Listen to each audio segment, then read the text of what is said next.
Becca, how are you?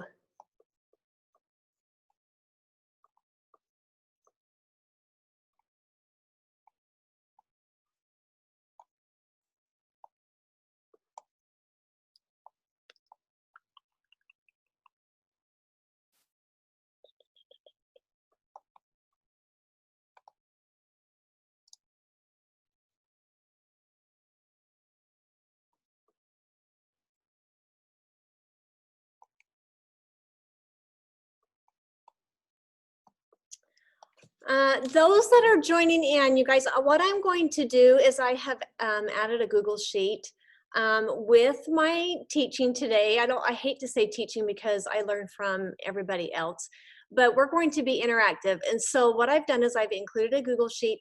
I will include my Google slide once we are finished, but please do not hesitate to add your ideas, some strategies that you use to help in your classroom to show, things that are just like win-wins for both you as a teacher and you as your students.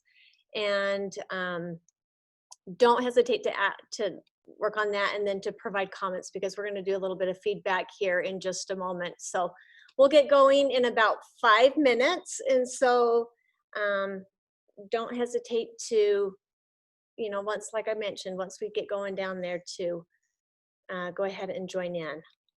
So we'll just start up here in just a few moments.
So you guys have internet at the high school? Oh, you're on mute. Finally, I came in earlier and I didn't have it and I was freaking out. So Me too. I called because my internet at home is so slow. Like, it is just, I'm like, there's no way I can do it at home. And so they finally got it working. Well, it wasn't working, so I had to run home because I had to teach at 10. So yeah, I was okay. a little stressed. I was like, there's my out right there. Jody made sure that didn't happen. So good. Yes. Well, luckily mine works. We had a little connection issue at the beginning of it. Oh. Yeah. Anyway, we're good now. So. Oh, well, I'm glad. Yeah, and I was just like, hey, I was messaging other teachers like, do you have internet at your house? Like, I might need to come there. And it worked. So we're good. But yes, those that are just coming in, like I was mentioning earlier, I have got a Google Doc sheet that I've added the link to with what we're going to do today. I am going to give you some information that has been beneficial or helpful in my classroom.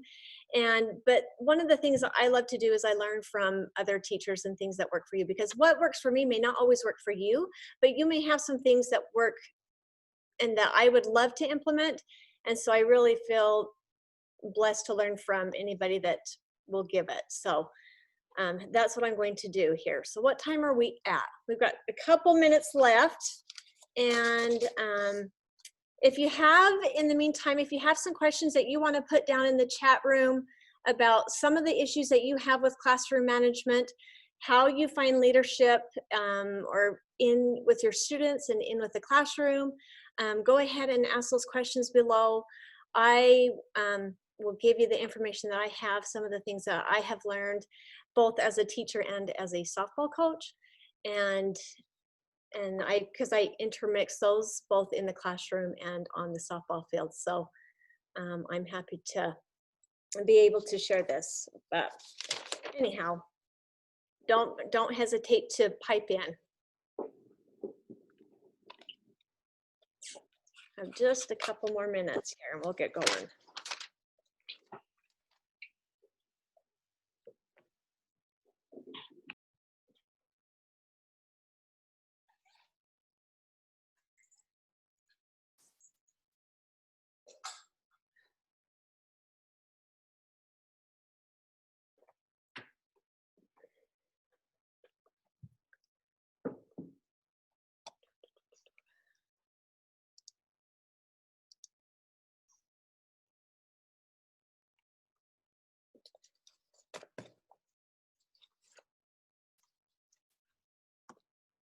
Okay, we're going to go ahead and get started. Since it's noon, we're going to start right on time. All righty. And this is my first time doing a presentation on Zoom. So if I get mixed up, I may need Becca's help. I'm going to pick on Becca since I know Becca. And I am going to share my screen and just do a little bit here and see how I do this. So let's see what I've got here. Okay. Make sure you start recording. Did you start recording for the live feed thing? I think it is. Let me just double check. There you go.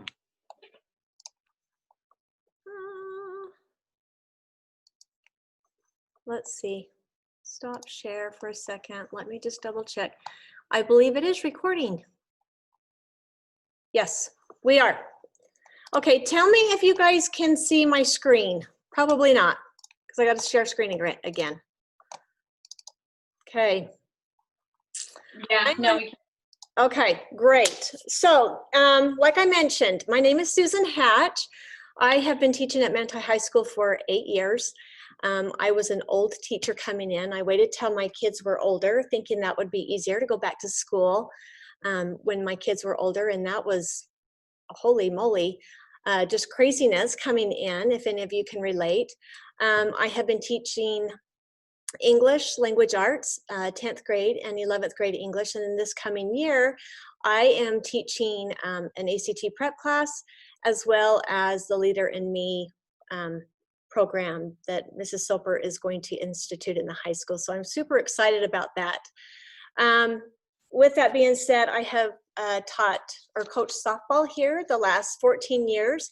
And so I've learned a lot of information that I feel is beneficial, both, like I mentioned, to those that came in earlier, that I've learned, on the field, that there's some different things that can benefit both the student and the athlete. So hopefully I can share those with you. And like I mentioned, don't hesitate to pipe in, write your questions in, and we're going to help each other out. So I don't know if any of you have ever felt this way. I would love to get your ideas. When I first went in as a student, thinking I was going to be this wonderful teacher and every student was going to love me and my classes were going to be wonderful and they were all going to behave. And here at the top, this is how I imagined myself as a teacher. And there were some classes that when the class was done, I was worn out. Like I would go home from school and I would just like lay on the couch and I just thought, holy crap, what just happened? Like, oh my goodness. And so I thought there's got to be a better way, because there's, you have so many students that have different learning, different ways of learning. And it seemed to be that the last classes of the day had the most students with the with the 504s or the IEPs, and it was just like the kids were done. And so this was an area with classroom management that I had to really benefit from, learn from. That we are setting the fire alarm off? Oh no. Okay, if it happens, we may have to go pause for a second. Okay, so I don't know if this has ever happened to you as well.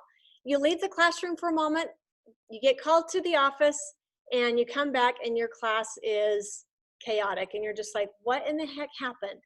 And so this is just something that as the years have progressed, I'm like, there has to be some ways that, you know, because you come into some of these classes and these teachers have wonderful students and they're behaving and they know what they're doing.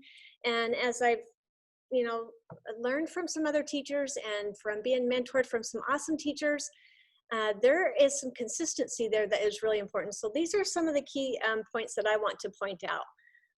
Let me just check really quickly and make sure I have everyone in. I'm hoping there is. Okay. Okay, the three areas that I want to talk on is consistency, relationships, and respect. I think they go hand in hand, and in addition to the classroom management, I think it also ties into leadership in the classroom as well. And these were some things that I, as a teacher, have learned through the years, and you guys probably have too. I would love to know how many years you have taught. But one of the main things that I have seen in being an effective teacher is that there has to be consistency. Oh shoot, hang on. Yikes. How do I turn this down? Maybe if you put your headphones in.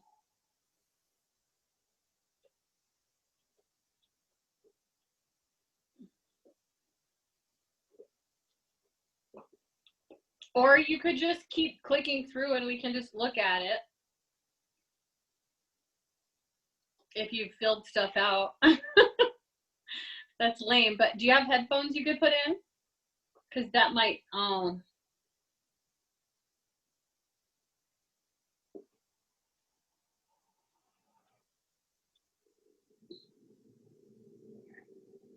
you know, I think it's funny. People think that we, as teachers, I mean, there's all these silly things you have to go. You've got a fire alarm going off right now. You can't even do your job. Oh.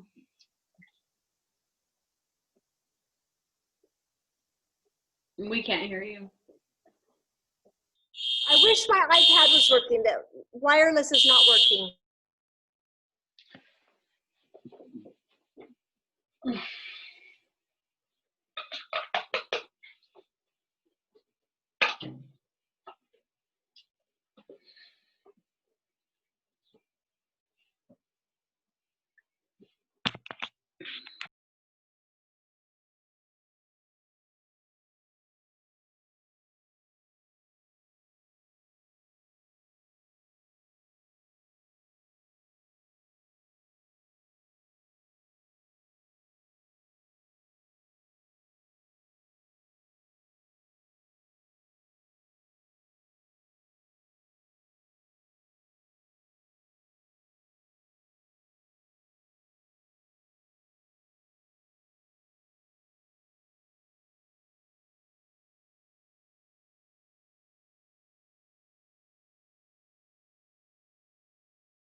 They're trying to get me some headphones. I apologize. Had no idea this was going to happen.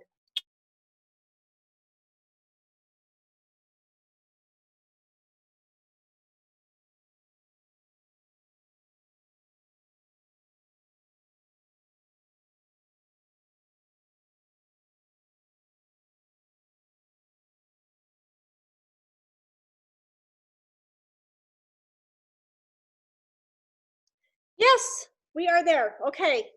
I don't know if I can hear you now, but I will try my best. So here we go. We were on with the three different levels that are, I feel are effective with classroom management. In the class that I was just listening to, Cheryl Vernon actually talked about some of these. And so if you were in her class, you'll probably get some similar things. But the first one I want to talk about is consistency. And with consistency, let me just do that. Here's some things that you need to be aware of. All right, the rules. Obviously, you have general rules for all classes. And if you guys, and if you teachers have some things that you want to add into that, like I mentioned, you've got that Google Doc that I have provided so that we as teachers can share with each other that you find that are beneficial. And I have learned that as time has progressed, how many of you notice that your classes are all different cultures? So some classes are a lot easier to work with. Some classes are difficult and you're just like, what in the, how do I work? Because this rule may not apply to these students, but yet this rule is very effective. And so it's really important that you allow, I think sometimes with the different classes is to see what works in their favor. Is it the end of the day where maybe that there's something there that they need to have to be held accountable, to keep them on task, and to let them be in charge and be in charge of their learning. And also the other idea is to have the structure and daily routine. If they are coming in and they don't know what's going on, I know that my students with the calendar, I have a calendar on the side of my wall, and they like to know what is going on and what is the purpose of why we are doing what we are doing. So if they know why and they know the what and the how, then they're more eager to do what needs to be done, and then there's less of chaos going on throughout the school, throughout the classroom. Anybody have questions or comments on that? Don't hesitate to pipe in. And then the next one is the relationships, okay? And with relationships, this is one that I have found has been, as I've been teaching longer and longer, this is an area that I see as being one of the biggest key factors into having good classroom management. I don't know if any of you ever had teachers where all you saw them was in the classroom and that was it. And it was just strictly teacher, student, and you just had a hard time connecting with that teacher, or you had a hard time connecting with that student. And so one of the things that I think is vital in your classroom management is, what do you know about the students? And how do you find out about the students? Because sometimes students will not open up to you unless they know that you care. And the ways that you show that you care about a student is to support them in their extracurricular activities. Perhaps they're on the biking team. Perhaps they play a sport. Perhaps they're in the musical. Perhaps they are playing, football or volleyball or whatever sport it is, or any extracurricular activity. If you can show that you care and that you're supporting them in their activities, they will recognize that you really do care in what is going on in their life. As that happens, they begin to open up and they begin to see that there can be a relationship there in a way that they can trust you and that they respect you, because that falls into the line of where respect is at. And so that's beneficial as well. And then communication, not only with them in the classroom or talking about the topic at hand, but perhaps maybe when you're going around the classroom and they're on task with an activity, or perhaps maybe they're done. I've seen so many times where students have opened up to me. We talk about maybe how their wrestling match went, how they're feeling, what their thoughts were on a different topic, and that communication can go a little bit deeper. As you see, students will start to connect and they'll come in and they're more open to ask for help. They're more open to open up maybe in situations that there's something troubling them. Because I think about, when as teachers, when we're not able to have them in the classroom anymore, I started stressing about some of the students that you could tell that the classroom was a safe space for them. And it just broke my heart because I thought they need someone to talk to, because there were kids that would come and talk to me, and then I could relay that information to perhaps the counselors or to the administration. And it worried me. So, communicate not only what is going on at that time in the classroom, but communicate about different aspects of their lives.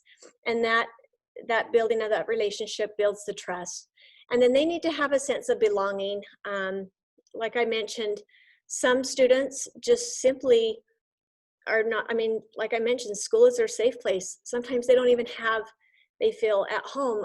With journal writing, I had a student that basically told me she stays in her room all day long because her father just yells at her, her sisters. There's no communication whatsoever in the home. And so that time that they come to class is a place where they feel like they belong. And when they do that, that grows their confidence, and in a sense starts to develop the leadership that you're going to see in the classroom with what we're going to talk about here in just a moment.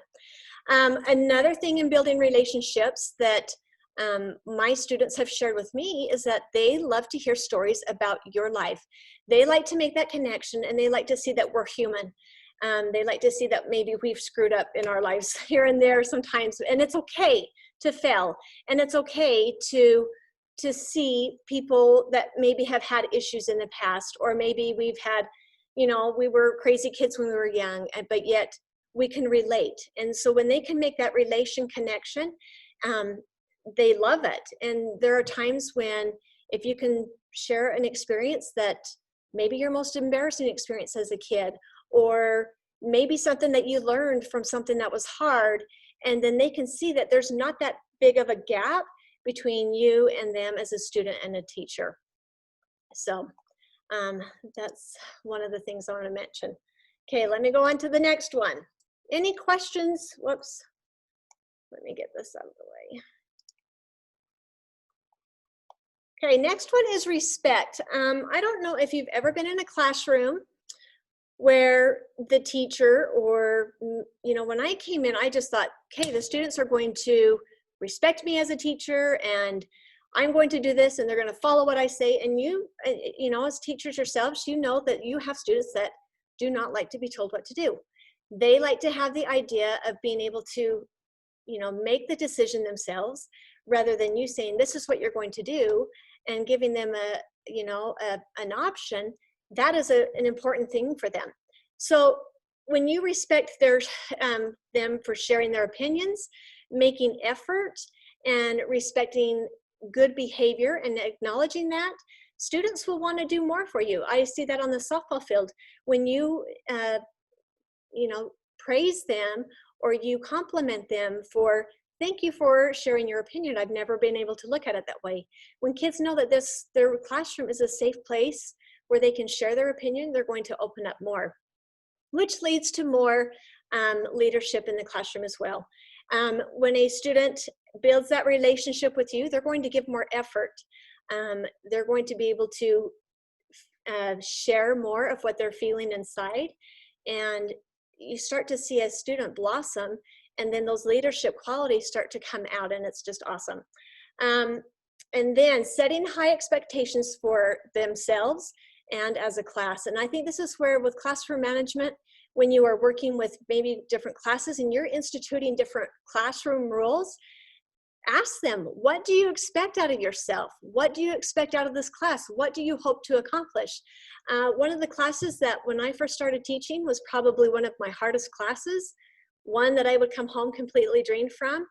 And once I finally did this, and we actually had spent, good 30 minutes talking to the kids and finding out what their expectations were, some of their struggles, some of the things that concern them. And we were able to institute those concerns and needs that they needed as a teacher-student relationship.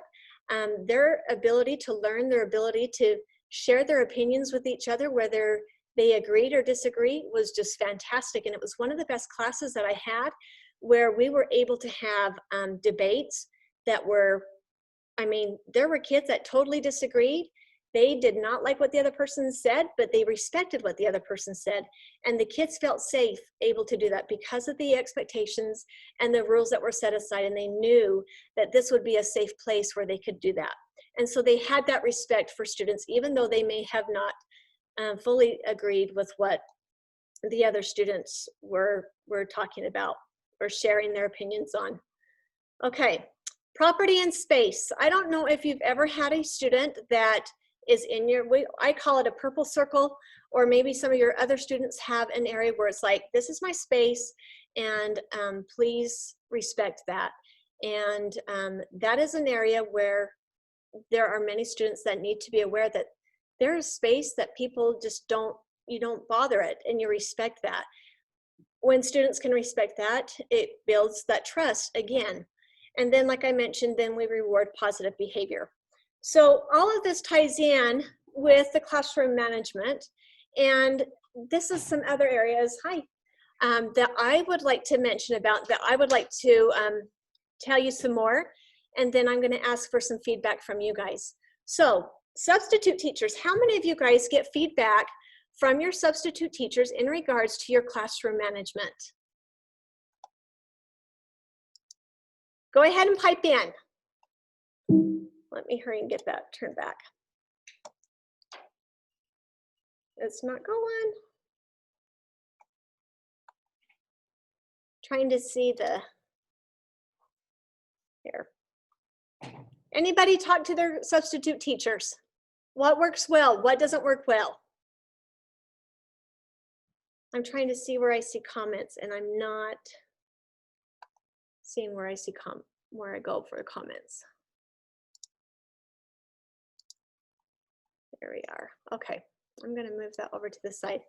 So the other day, I actually reached out to one of my substitute teachers that would substitute my class quite often. And I said to her, what do you see in teachers with effective classroom management? And what do you see where teachers struggle with classroom management?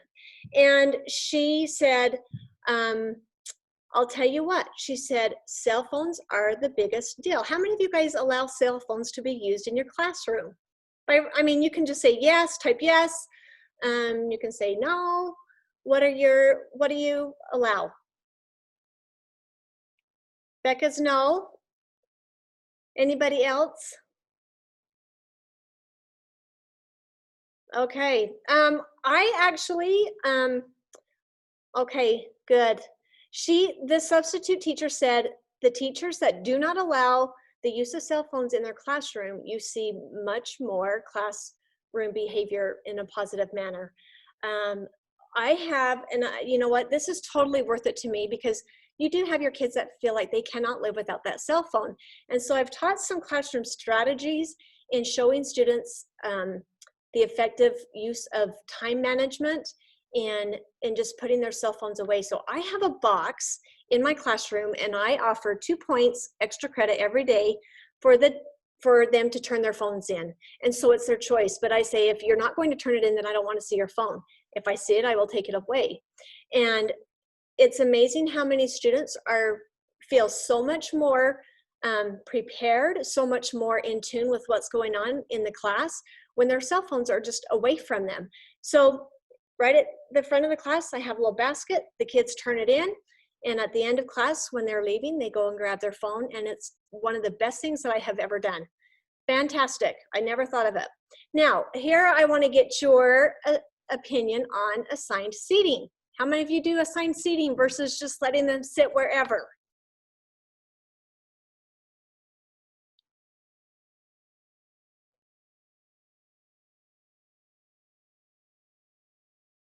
All right, Paul, I'm going to pick on you since you posted. Is it Paul? Paul? Okay, I am going to pick on you. Tell me, no assigned seating. How does it work for you in the classroom without having students who are friends and they want to sit and talk with each other? How is it that you go about doing that? Okay, Rebecca, let's them start where they are and then you move. Okay, great. Okay, so how many of you, when you, versus like if you start and then you have to start moving kids, is it, do they understand like, okay, I'm being moved because I can't sit by someone? Or is it because I can't concentrate? It really doesn't work that well. It's much tougher to move them. Yeah. Go ahead and share, Becca. Should we talk? Yeah, I'd love for you to So- talk. So I like them to sit where they want, and then I do tell them that I'll move them according to whether they're productive, if they can be productive where they're at. But I also sit my students in groups because they work a lot together in groups, and they work and get team points and stuff. So if I need to move them, I will move them. But a lot of times they work pretty good together. But sometimes kids are like water and Alka-Seltzer, and they just can't be together. And sometimes they'll even know that, and they'll say, please move me because I can't control myself. That's good, and at least they're recognizing that. And I've had some students that way. Anybody else want to share? You know, go ahead and pipe. Can you hear me? Yes. Okay, so I'm a very first year teacher. I'm brand new at this, my first year. And I knew there's one student that I knew was kind of a problem student. And so my desk is at the back of the room and I teach at the front of the room. So I thought I'm going to put the student at the back of the room closer to my desk, which actually moved him completely away from me when I was in the front of the room. But that being said, I found that he likes to make other people laugh and kind of the class joker. There wasn't anybody to see him do that where he was at the back. And I found that by putting some of those problem students at the back of the room rather than at the front, it made my life a lot easier. And I even had some of them say, I have never sat at the back of the room. But I don't know whether it's it's like I said, it's my first year teaching, and we'll try it again next year and see whether it works or not. Sure. I mean, if kids, I think that's a smart thing. If students are the type that feel like they have to have the attention, all of them, and if they're in an area where they don't have that attention 24/7, it teaches them.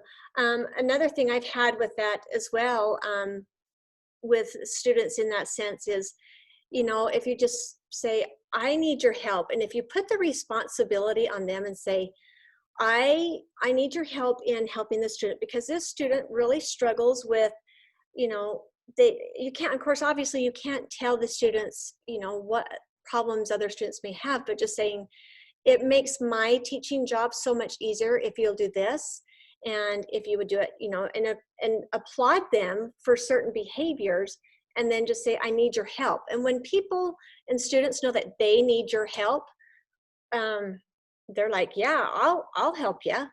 And if they feel like they're being put in a role where they're in charge, then it also is beneficial as well. But yes, I have also had to move students in the back to hide them.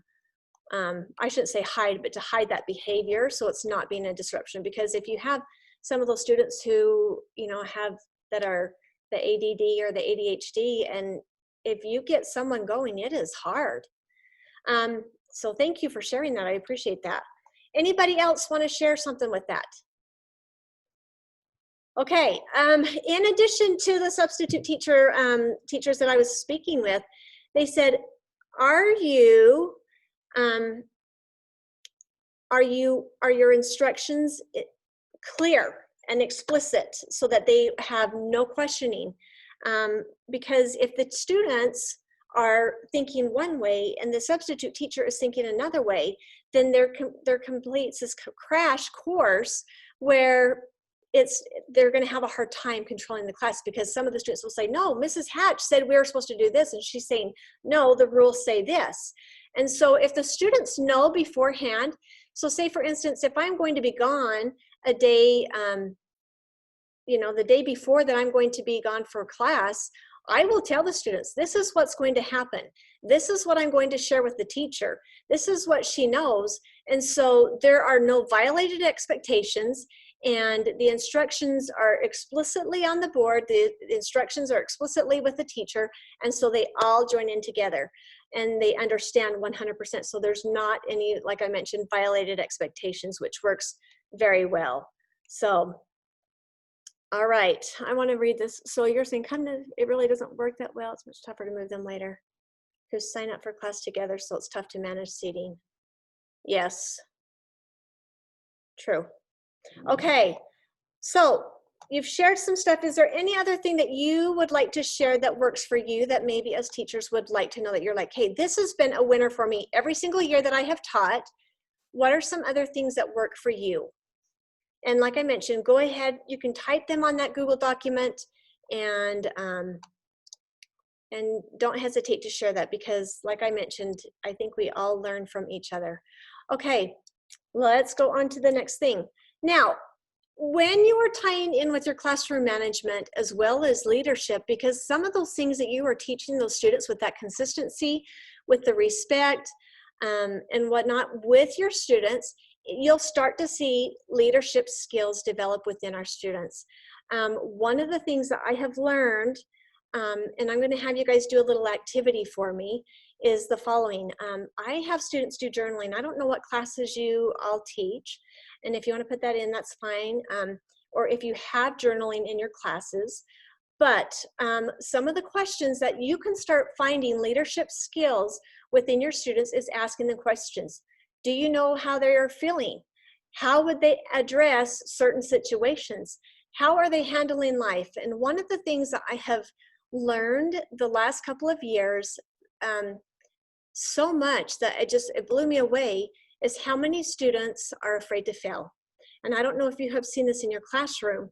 And if students are afraid to fail, then they're going to be afraid to show or demonstrate these leadership skills for, number one, fear of if they screw up, fear of what other students are going to think.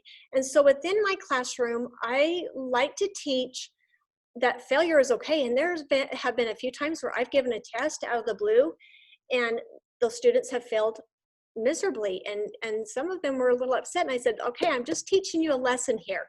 You're alive, you're okay, and we're gonna fail forward. And so one of the ways, in addition to just kind of doing that really quick, so they could understand that it's okay, I provide journaling once a week. I have AB classes, and I'll do a Motivation Monday, or I'll do a Transformation Tuesday. And I share these videos, and these have come to be some of the best experiences for the students. They absolutely love them. Your classroom may not be able to do it. You may be able to implement something like this that would be beneficial for your specific content area that you teach. But I feel like in English, we have an area where we can allow our students to really express themselves in ways that maybe you can't in other areas. And so I'm going to show you what I do, and I just want to do this little activity, and then we're going to have a little quick chat session, and then we'll move forward. So let me see if I can get this to work here. Let's see. I'll just show you one of the videos, whoops. And tell me, this is what I have a lot of my students do. I'll say, I want you to write your takeaways, how this can implement your life, and how you can implement what he or she is saying this moment into your everyday life. What can you do today that you have learned from this video? And you'll start seeing these leadership qualities start to manifest themselves, and they're more open to share, because I am allowing every student to share in the classroom, and the kids love it. So here I'm going to show you an example of one of these videos. This would be a Motivation Monday video. These are some of the students' favorites videos. Let's see if I can get it to work. My gosh, it's not working.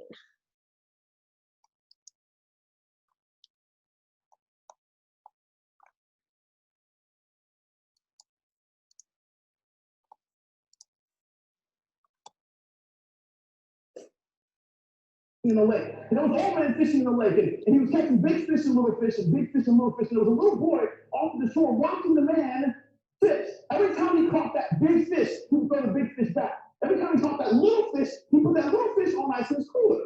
So the man's going for hours. He's catching big fish and little fish, and big fish and little fish. So after a few hours, the storms begin to come in. So he brings the boat back and begins to walk home. And the little boy goes up to the man and says, hold on. You can't go home yet. I've been watching you for hours. You were catching big fish and big fish and every time you caught that big fish, you throw that big fish.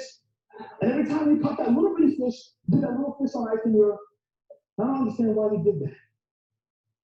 He reached into his book bag and he said, son, I hate the fact that every time I caught that big fish, I had to throw that big fish back. But you see, back at home, I only have a little itty-bitty frying pan. And before you laugh too hard, many of us can't seize our potential because we throw back big opportunities. We throw back big doors. And we hold on to the little things, y'all. Come on, somebody. The small stuff that fits in our frying pan. The little stuff that fits in our comfort zone. The little stuff that fits in our background. The little stuff that fits in our pedigree. The little stuff that fits with our bank account. The little stuff that fits with the people that we grew up in and around. And we don't understand that there's big, mega opportunities out there that we're supposed to be taking full advantage of if we would just be willing to seize our potential and take our life to the next level. I learned a whole lot about potential from my parents. My mom raised me and my older brother Michael as a single parent who struggled every day, all the time to make ends meet. I love my mom. She was my first mentor. She was my first coach. My mother was a Sunday school teacher. She was an English teacher. If you were going to be a religious kid, you had to be able to talk. So from the time I was in the third, fourth, and fifth grade, I got the longest part from the Easter play. In the Christmas play, I had to put Jesus, Moses, Abraham, Isaac. All of my friends got little stuff. Jesus what? I got 5 pages of lines I had to memorize. And it was frustrating because my mom was sitting in the second, third grade at church and she said, I can't hear you. Project more. Use your hands. My dad helped me realize my potential because my father's been in a wheelchair longer than I've been alive. And I know it's like to go through the biggest pain of all for my mentor, my coach, my mom, who raised me way more than a parent, a mentor, a coach, a friend, and advisor, to pass away on April 30th, 2013, 5:30 p.m. Eastern. Heart failure. We were caregiving for my mom every single day. We decided to go home and change clothes, me and my older brother Michael. By the time we got back home and changed clothes, we got a call from the hospital saying, you better come back. By the time we got back to the hospital, she was already gone. We didn't get a chance to say goodbye. People say that time heals. I believe that time helps, but you have to learn to live with that loss. Anybody else who ever lost a loved one? One of the greatest lessons that I learned about overcoming pain is to shift to gratitude. So I began to start writing a gratitude journal every single day. My mom's favorite expression was, I'm blessed. So every morning I write in a gratitude journal and I write things that I'm grateful for. And I make a list of all the amazing things that I have to be grateful for in my life. My mentor taught me in college, he said, listen, the bottom line is don't listen up is rhetoric. Begin to focus on pursuing your passion. My friends, I want to understand something good that I learned in real life. People are going to sum up your life with one word. You know what that one word is? Your primary passion. If I say Henry Ford, you say the automobile. Come on, somebody. If I say Oprah Winfrey, you say television. Does that make sense? Every single one of us have powerful passion. Throw down the word. Pass on. How do you pass yourself on to someone else? How do you learn how to be like them and stick to one thing until it delivers? One of the biggest lessons that I learned and one of the biggest things that I realized that stop people from living their passion is the fact that we have inner voices in our head that stop us from going after the things we want. And we don't understand that there's big, mega opportunities out there that we're supposed to be taking full advantage of if we would just be willing to seize our potential and take our life to the next level. Next time those voices come in your head and tell you what you're not good enough to do, you're not smart enough, you're not fast enough, you're not tall enough, you're not gifted enough, you're not connected enough, you're not networked enough. Celebrate your uniqueness. Fall in love with you. Appreciate you. When you try to be like anybody else, the best you can be is second place. Understand how unique you are. Because the two of us are the same. One of us is unnecessary. My friend, be you. Okay. Oh, where are ya? Where'd you go?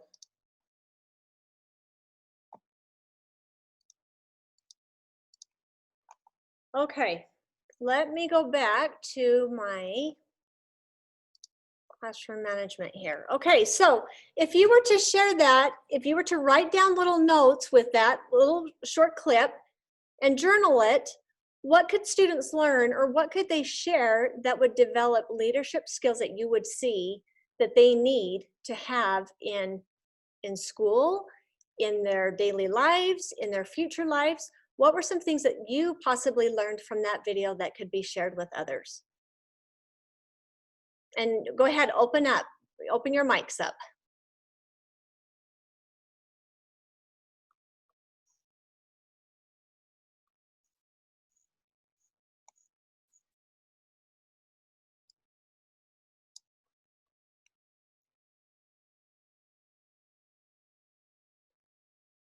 Nothing? Should I tell you what some of the things were, some of the students stood out, that stood out to them? Students learned that they didn't have to be like Miss Popular over here, or they didn't have to be like the jock, that their individuality is important in society because there's only one of each of us. And that's one of the things that the students need to learn, is that it's okay to be who they are. There's nothing wrong with being different, and that differentiality is going to create and impact someone's life that they're supposed to touch. And we can't all be the same. And if they recognize their worth in that sense, then that's going to help them recognize there is a purpose for them to be here, and there's a purpose for them to learn and to grow and to be who they are. Anybody want to share? I'll share. I really like that. I think it's really critical that kids, especially in this world where there's constant comparisons, that they know who they are. But also, like how he said, I lost my mom. Has anybody else lost somebody in their life? And like everybody in the crowd raised their hand. I think it also helps them know, like he said, you can only be a second place person of another person. So that means you can be your best self, only you. So I think it's really motivating for kids to see the opportunity, especially that teachers provide. They wouldn't just sit down maybe and do it on their own. Some would, but they have to have almost an external motivation to get it done, and then they appreciate it. And later on in life, maybe 10 years down the road, 5 years, they're having a struggle, and they'll go, oh, I remember that lesson in Mrs. Hatch's class, and they remember I'm worth something, you know. So I think it's awesome. And also letting them teach each other. If they feel comfortable enough to share, then like you said, about sharing a teacher's personal life, they might see the personal life of other people. You know, when you're vulnerable, it allows other people to be vulnerable. And you're also more forgiving when you see that they're just as imperfect as you are, which nobody shows their imperfections these days. So I think it could be really great. You're 100% right. The kids need to see vulnerability, because they're afraid of it, and they're afraid, you know, to be like, well, if they see me like this, then they're going to think I'm weak, or they're going to think I'm not okay. And so we had a class that really opened up to these situations, and we had, I mean, literally one class was in tears because they were willing to open up and share. And it wasn't just one student, it was 3 or 4 students. And it created an atmosphere and a cultural environment that increased their learning to the point they loved it. They'd love to come because they were developing these skills and seeing and showing that they could be who they are and not be sorry for it. So it's very important for developing those skills and that ability to do that. Also, so like I said, I'll share this Google Drive link with you. There's a Transformation Tuesday video, but the kids love it. They would come in, like I mentioned, Mrs. Hatch, can we watch Motivation Monday? It's Transformation Tuesday, or can we please watch it? I'm feeling really down, I need it. And so with all the negativity that is around, they've got to have something to show that they are valued and that they are needed. The other thing is, ask their opinion. Ask for suggestions. Don't hesitate to get their opinions. Say for instance, like when school went all online, and I had a series of assignments that we were doing, and you know, we kept hearing the students would say, I've got 20 some odd assignments, I've got this, and I'm just feeling so overwhelmed. And so some of the students would message me, or they'd get on Zoom, and I finally got on and asked them, I said, what is your thought? How would you feel, or what is your opinion on this assignment? And when they were able to open up and hear it, and I thought, okay, if that one student is feeling that way, I guarantee you 60, 70, 80 other students are feeling the same way. And it's okay, and say, I appreciate you letting me know that, because we as teachers think we're, you know, doing what we need to, but maybe we're pushing too hard, or maybe we're overwhelming. And when you can respect the students' opinions and get their suggestions, they value that, and they can see that their opinions matter and that they have a voice. And that's really important for their leadership skills as well. Last couple, invite or ask the student for their help. Like we mentioned, I had a student in my classroom that had seizures. Many of the students around her knew that, and I actually particularly went out to a student who was probably one of my most troubled students, and I said, I need your help. This girl, they knew that she had those areas. She would bring in her service dog, and I just said, would you be able to keep an eye on her and let me know if you can see something is not right? Because he knew that she had those situations. It wasn't like I was revealing anything that wasn't supposed to be revealed. And his behavior changed in the sense that he knew he had a responsibility in the classroom to keep an eye on this girl. And so put those kids in leadership roles and just say, I'm depending on you. I need your help. And they'll do it. They will absolutely do it. And then number 4, let the student teach. You know, when we give them opportunities to be the leader in groups, to actually teach the class a concept, there are many times that a student can explain something better than a teacher can explain it, because we don't all think the same way, and you may think that you're explaining it the same way, but there may be one little way that student can share her depth or his depth of knowledge with the class, and it will change that concept to where the student understands it. And so that's what I wanted to do. So in the comments below, how do you develop leadership skills? We talked about responsibility in the classroom, peers in the classroom, reach out to those shy students, let them know. I think that's where the journaling helps, you know, as well, and students with an IEP is beneficial as well, and let them know that they are valued. And when they do it, they open up, that trust is increased, your relationship with a student is better, which in turn increases your classroom management to be much more effective and less stressful in your everyday class. So last quote of the day, leadership is the wise use of power. Power is the capacity to translate intention into reality and sustain it. And so we as teachers, I think we have an exciting job in helping our students, you know, increase their ability to be leaders for the future. And if we can show that we trust them in doing that and tap into that, we really have that capability of changing their lives and changing, you know, our lives for the better with our future kids. So that's all I have. If you have any questions, don't hesitate to ask away. But like I mentioned, I have that Google link, and if you guys would be willing to share your thoughts and your advice or your ideas that work in the classroom, I would love it.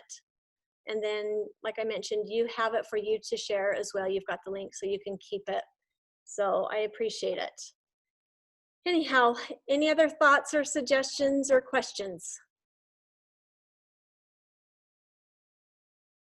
All right. Thanks for coming, and I'm sorry about the fire alarm going off. Hopefully that wasn't too much of a distraction. Okay, I will stay on just a bit longer. All right. Thank you. You're Awesome. welcome. Have a great day. All right, let me Thank you.